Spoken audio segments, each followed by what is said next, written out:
Ada sebuah surah dalam juz 30 Al-Quran. Saya yakin anak-anak TPA kita juga menghafalnya. Begitu pula dengan hadirin di sini.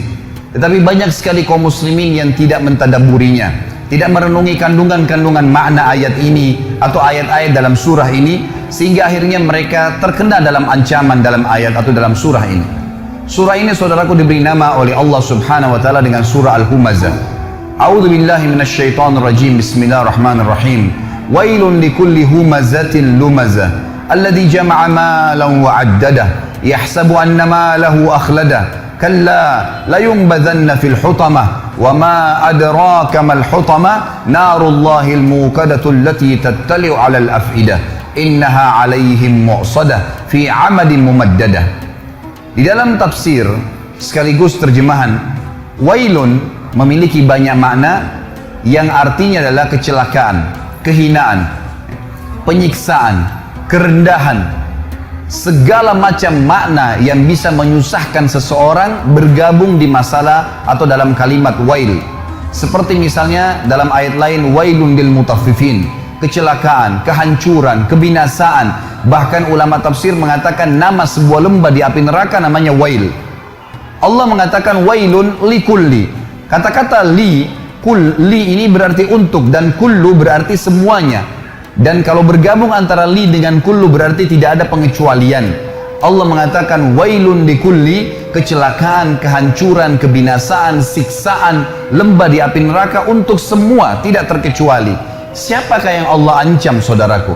Dua kelompok, humazatin lumazah. Humazah ini kata ulama tafsir maknanya adalah orang yang sibuk menceritakan aib orang lain dengan lisannya. Sibuk lisannya setiap hari bangun tidur sampai tidur lagi bagaimana menjatuhkan orang lain, menghina orang lain, mengeluarkan kata-kata yang mengundang murkahnya Allah dari kata-kata kemaksiatan. Tidak ada nasihat, tidak ada zikir, tidak ada baca Al-Quran. Padahal orang mukmin harus memikirkan semua yang keluar dari lisannya adalah sesuatu emas, bernilai, punya bobot, sehingga dicatat dalam buku amalnya, dan dia menjauhi semua kata-kata yang justru berbahaya bagi dia, yang akan membuat orang lain membencinya karena kata-kata kasar atau menghina atau menjatuhkan. Bahkan Allah Subhanahu wa taala akan murka padanya, dan kita akan dengar dalam lanjutan ayat ini bagaimana Allah mengancam orang-orang yang menyalahgunakan lisannya. Allah Subhanahu wa taala mengatakan lanjutannya lumazah. Beda antara humazah dan lumazah saudaraku hanya di awal hurufnya. Kalau humazah menggunakan ha, kalau lumazah menggunakan lam. Kalau tadi humazah orang yang sibuk menceritakan aib orang lain, menjatuhkan, menghina dengan lisannya, maka lumazah adalah orang yang sibuk mencontohkan aib orang lain dengan perilakunya. Temannya pincang dicontohkan jalannya, temannya cadel dicontohkan jalannya. Apa saja kekurangan dari fisik seseorang di depan matanya, maka dia jadikan sebagai bahan-bahan olokan. Sekali lagi Allah mengatakan wailun, kecelakaan, kehancuran, kebinasaan, lembah di api neraka untuk semua tidak terkecuali kelompok yang sibuk menceritakan orang lain dengan lisannya, menjatuhkan mereka, menghina mereka, atau mereka mencontohkan aib orang lain dengan perilakunya. Apa yang Allah Subhanahu wa taala sebutkan tentang ciri mereka? Kata Allah Subhanahu wa taala, alladzi jama'a malan wa 'addadah. Yang paling banyak kena dua kelompok ini adalah orang-orang yang selalu secara letter-let maknanya mengumpulkan harta dan menghitung-hitungnya. Ini terjemahan letter-let, tapi makna tafsirnya adalah orang-orang yang mengejar prestasi-prestasi dunia yang mereka mengira bahwasanya prestasi itu akan terus kekal bersama mereka. Misal, seorang ketua yayasan terus merasa dirinya akan menjadi ketua yayasan. Setiap merasa ada saingan, maka dia akan berusaha menjatuhkan dengan lisan atau perilakunya. Setiap orang dicalonkan menjadi wakil rakyat, maka dia akan terus mencari aib lawannya tadi dengan cara terus menjatuhkan dia dengan lisan dan juga dengan perilakunya, dan seterusnya. Semua ini adalah hal-hal yang diancam oleh Allah Subhanahu wa taala. Di dalam Islam saudaraku, kita sangat ditekankan untuk selalu bersyukur kepada Allah kalau seandainya ada sesuatu aib pada diri orang, muslim atau non muslim, untuk bersyukur kepada Allah karena tidak ada pada diri kita. Sebagaimana sabda Nabi SAW di dalam sebuah hadis yang sahih, beliau mengatakan terjemahannya, kalau kalian melihat aib pada diri seseorang yang tidak ada pada diri kalian, ucapkanlah segala puji bagi Allah yang telah menyelamatkan saya atas apa yang dicobakan kepada orang ini, dan telah memberikan kepada saya kelebihan dengan kelebihan-kelebihan yang banyak. bukan justru menjatuhkan, bukan justru jadikan sebagai senjata untuk menghina orang lain atau bahkan menceritakan aib tersebut kepada orang lain. Saudaraku, menceritakan aib yang ada pada diri seseorang, kalaupun ada, namanya ghibah dalam agama Islam dan hukumnya haram, tidak boleh. Kata Nabi SAW waktu ditanya apa itu ghibah oleh seorang sahabat, beliau mengatakan, engkau menyebutkan tentang saudaramu yang dasarnya ada padanya dan dia tidak suka diceritakan hal tersebut. Sementara kalau tidak ada padanya, namanya fitnah, dan fitnah lebih besar daripada pembunuhan dosanya. Tidak ada celah bagi seorang muslim untuk menyalahgunakan lisannya, maka harus dijaga. Ini contoh, dan Allah sebutkan mereka paling banyak mengejar prestasi dunia. Sementara saudaraku, dunia ini semuanya hanya kemasan dan kiasan. Apa bedanya antara seseorang yang tidur di emperan jalan, yang tidak menggunakan kasur, selimut, cuma berlapiskan tanah saja, dan bajunya apa saja yang ada di badannya, dengan orang yang tidur di ranjang yang ratusan juta, rumahnya dari marmer semuanya? Apa kira-kira bedanya antara dua orang ini? Demi Allah, hanya kemasannya saudaraku, kemasan duniawi. Tujuannya sama saja, tidur. Apa bedanya antara orang yang makan di daun pisang dengan orang yang makan di piring emas? Kemasan dunianya yang berbeda, tujuannya makan sama. Jangan sampai kelebihan kemasan yang Allah berikan kepada kita karena kelebihan fisik, karena adanya kemasan kendaraan, kemasan yang diberikan oleh Allah Subhanahu wa taala, lalu akhirnya membuat kita melanggar pemberi nikmat itu, Allah Subhanahu wa taala, yang melarang kita justru menjatuhkan orang lain. Kata Nabi SAW, lawan daripada menjatuhkan orang adalah tawadu, merendah. Dalam hadis Bukhari kata Nabi SAW, justru siapa yang merendah kepada Allah itu karena Allah, Allah akan tinggikan derajatnya. Hasan Basri rahimahullah ditanya oleh beberapa ulama-ulama Basra pada saat itu, pada saat mereka mendefinisikan apa itu tawadu, apa itu merendah, supaya kita tidak jatuhkan orang lain. Maka mereka memberikan definisi beragam macam. Lalu Hasan Basri mengatakan, kalau menurut saya adalah, jangan pernah kau lihat siapapun orang muslim di depan matamu, kecuali kau pastikan dan katakan dalam dirimu, dia lebih baik daripada saya. Kalau dia lebih tua, katakan orang ini lebih dulu mengenal Islam dari saya, maka pasti lebih banyak pahalanya. Kalau dia lebih muda, katakanlah bahwasanya dia lebih muda dari saya, sehingga dosanya lebih sedikit dan Allah lebih muliakan dia. Terus kita merendah di mata Allah Subhanahu wa taala, Allah akan tinggikan derajatnya orang seperti ini. Saudara, selanjutnya Allah mengatakan ancamannya datang. Waktu Allah mengatakan wailun likulli humazatin lumaza, kecelakaan, kehinaan, kebinasaan, lembah di api neraka untuk semua orang yang selalu menceritakan aib orang lain dan mencontohkan perilaku mereka, yang mereka ciri-cirinya selalu mengejar prestasi-prestasi dunia. Yahsabu annama lahu akhlada, ya. Allah Subhanahu wa taala mengatakan setelah itu mereka mengira prestasi dunianya akan mengekalkannya di dunia. Kalla, tidak mungkin. La yumbadzanna fil hutama, pasti mereka-mereka ini akan dilemparkan ke dalam hutama. Allah lanjutkan, wa ma adraka mal hutama, tahukah kalian kenapa harus kalian takut, khawatir jangan sampai masuk ke hutama itu?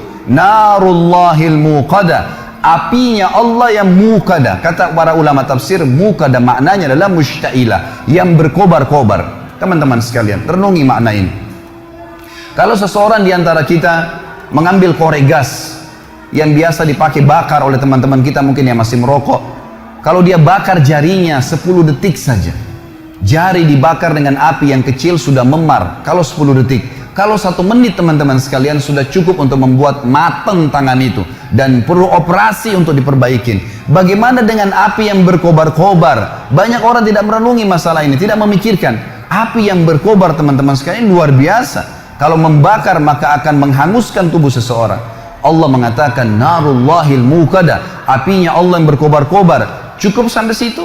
Ternyata tidak. Allah masih sambung lagi, allati, yang api itu tattali'u alal afidah, sifatnya api itu kalau dibakar kakinya penghuni neraka nanti yang humaza dan lumaza ini akan membakar sampai ke jantungnya, sampai pada target alal afidah, ke jantung manusia. Kata para ulama tafsir, kalau dibakar kakinya langsung ke jantungnya terbakar. Padahal kalau rasional kita datangkan manusia dan dibakar teman-teman sekalian, yang terakhir terbakar jantungnya karena diselimuti oleh kulit, otot, tulang dan seterusnya.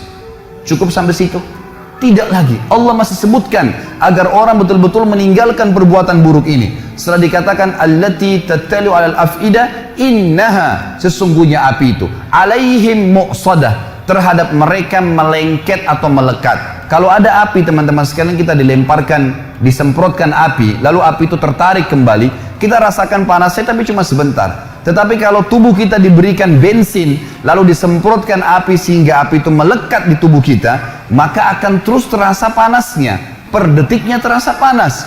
Maka Allah menggunakan kalimat ini. Api neraka utama tadi itu bukan hanya berkobar-kobar, tapi pada saat disemprotkan ke tubuh seseorang nanti, naudzubillah, yang melanggar melakukan dua perbuatan ini, apinya akan melengket ke tubuhnya sampai terbakar, baru padam api tersebut. Diulangi lagi, begitu terus, tidak akan pernah habis sampai dosanya dibersihkan oleh Allah Subhanahu wa taala. Dan ingat, ancaman ini berlaku bagi seorang muslim yang dengan syahadatnya pun dia sudah bisa masuk surga sebenarnya, tapi akan dimasukkan ke neraka. Dan ini baru satu jenis siksaan karena bahaya lisan dan contoh perilaku. Belum bicara masalah dosa zina, belum bicara masalah dosa riba, belum bicara masalah dosa durhaka dengan orang tua, ditambahkan azab-azab kepada mereka. Sangat konyol kalau orang mengatakan tidak ada masalah, saya disiksa dulu di neraka, toh akhirnya saya akan masuk ke dalam surga. Ini perkataan syaitan yang akan menyesatkan setiap mukmin yang akhirnya menganggap remeh dosa.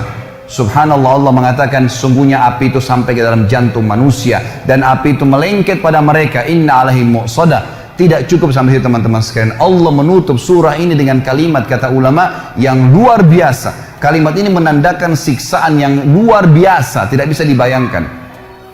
Fi amadin mumaddadah, kata Allah, dan mereka akan diikat di tiang-tiang yang bergelantungan. Kata ulama tafsir, penutupan surah ini luar biasa kalau orang memahaminya. Rasionalnya begini, kalau masjid ini kita tutup semua, tidak ada lubangnya sedikit pun, lalu kemudian kita bakar dengan api, teman-teman sekalian, ada orang yang mau dibakar di sini, nggak diikat di tiang, dibiarkan dia berlari-lari sana sini, tapi penuh dengan api ruangan ini. Pasti dia akan mati terbakar, tapi ada jeda pada saat dia lari ke sana, dia lari ke sini, ada jeda, dia tidak rasakan panasnya api. Tapi teman-teman sekalian, renungi makna ayat ini, namanya tadabbur, mengambil hikmah dan hukum yang Allah inginkan. Kalau kita tancapkan tiang di atas atap masjid ini, ditancapkan tiang seperti misalnya tiang lampu yang besar, lalu kita ikat seseorang di situ, kemudian dibakar ruangan ini, dia bergerak kiri kanan pun tetap akan merasakan panasnya api siksaan tersebut per detiknya. Dan ini kata ulama adalah makna yang luar biasa, menandakan sudah cukup seorang muslim meninggalkan dosa ini, saudara. Surah ini teman-teman sekalian mengajarkan kepada kita tentang bahayanya menyalahgunakan lisan.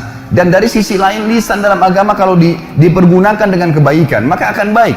Anda kalau menggunakan lisan Anda dengan baik, walaupun fisik Anda punya kekurangan, orang akan suka dengan orang yang lisannya baik, santun kalau bertutur kata, yang keluar dari mulut seorang muslim cuma nasihat, tanya kabar, ilmu yang bermanfaat, tidak ada sesuatu yang menjatuhkan orang lain, tidak ada sesuatu yang menyakiti orang lain atau menceritakan aib orang lain, maka dia akan disuka oleh orang umumnya. Dan kalau ada seseorang yang lisannya tajam, walaupun tampannya orang paling tampan di dunia, paling kaya, tapi kalau lisannya tajam, suka menghina orang lain tidak suka dengan dia.